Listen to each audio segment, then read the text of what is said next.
हमीरपुर जनपद के राज से पनवाड़ी मार्ग की स्थिति बेहद जर्जर और बेहद खराब है।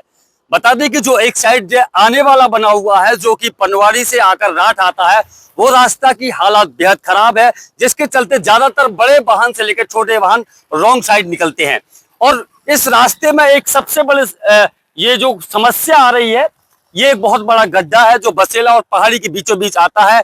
रक्षाबंधन के दौरान यहाँ पर कई बहनें इस गड्ढे के चलते बाइक से गिर गई है। हमें बराबर फोन आ रहे थे यहाँ के लोकल के जो लोग थे कि इस गड्ढे के चलते कई बहनें बाइक से गिर गई है। जो अधिक स्पीड से यहाँ पर निकलते हैं, उनको ये बड़ा गड्ढा दिखाई नहीं देता है और इसके चलते वो बाइक से गिर चुकी हैं। एक त्योहार था, खुशियों का त्योहार, की बहन भाई को राखी बांधने के लिए उनके घर जा रही थी, लेकिन इस गड्ढे के चलते वो कहीं ना कहीं अस्पताल पहुंच गई हैं।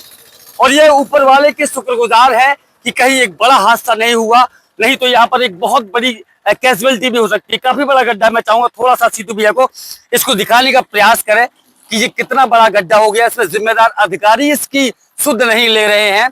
अगर इसकी सुध लेते तो यहाँ पर जो घटनाएं लगातार रक्षाबंधन में हुई है, ऐसी घटना यहाँ पर नहीं होती।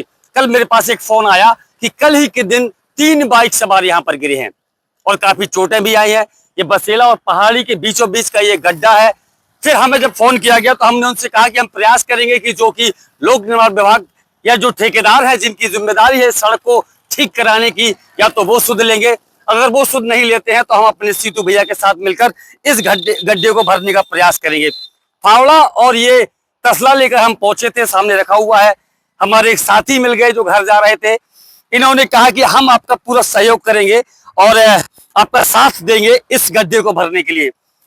ये गड्ढे की पूरी हम आपको स्थिति बता रहे हैं, क्या हालात है। बाइक को हमने लगा दिया है। एक हमें जो लाल कपड़े की आवश्यकता थी, भैया मिल गए हैं, ये भी हमारे पास है कि यहाँ पर थोड़ा सा संभल के चलना होगा। अब हम इस गड्ढे को भरने का प्रयास करते हैं, क्योंकि जब तक अधिकारी सुध लेंगे तब तक कई और हादसे होते रहेंगे। अरे श्रीमान जी भैया, अभी परसों के दिन मैं बाहर गया था बाइक से, तो रात में आया मैडम समेत, तो गड्ढे में मोटरसाइकिल गिरी और सेंसर वाली मोटरसाइकिल थी, तो 3700 रुपया लगा मुझे और मडगांठ टूट गया और मैडम भी गिर गई। उनको भी चोट आ गई। उनको भी चोट आ गई गड्ढे में। हाँ, इन्हीं गड्ढों में। इधर से नकराता कितने गड्ढे हैं सर कि मैं कुछ कह नहीं सकता। जिम्मेदार अधिकारियों को एक बार कहीं ना कहीं स्थिर से सुध लेना होगा।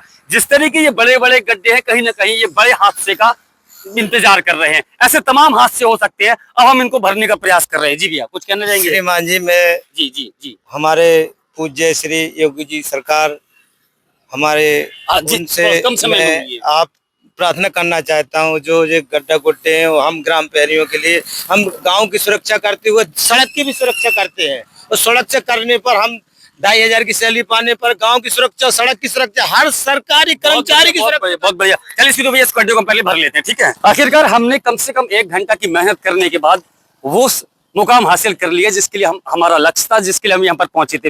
लगभग ये पूरा गड्ढा अब भर चुका है। 1 घंटे से अधिक की मेहनत हमने की है। ये चौकीदार है हमारे, कहाँ के हैं आप? नोहाई से चौकीदार है। इन्होंने बहुत प्रयास किया है। महाराज भी हमारे राहगीर आ गए थे, जिन्होंने अथक प्रयास किया है। एक हमारे भाई है, ये भी राहगीर है, इन्होंने भी आके मेहनत की। कल शाम को इन्होंने खुद ही ये जो पेड़ पौधे थे इसमें रख दिए थे, किसी आगे कोई घटना ना हो। मैं और सीतू सेंगर के साथ हम लोग रात से तसला लेकर पहुंचे थे और वो कामयाबी हमें अब हाथ लगती नजर आ रही है। पूरा 1 घंटा से अधिक हो गया है। दोनों लोग पसीना पसीना है और जो लोग हमारे साथी काम कर रहे हैं, इनको भी बहुत पसीना आ रहा है, क्योंकि धूप बहुत हो रही है। लेकिन हमारा जो लक्ष्य था कि कहीं आगे कोई बड़ी घटना ना घटे, इसके लिए हमने अपना वो काम कर लिया है।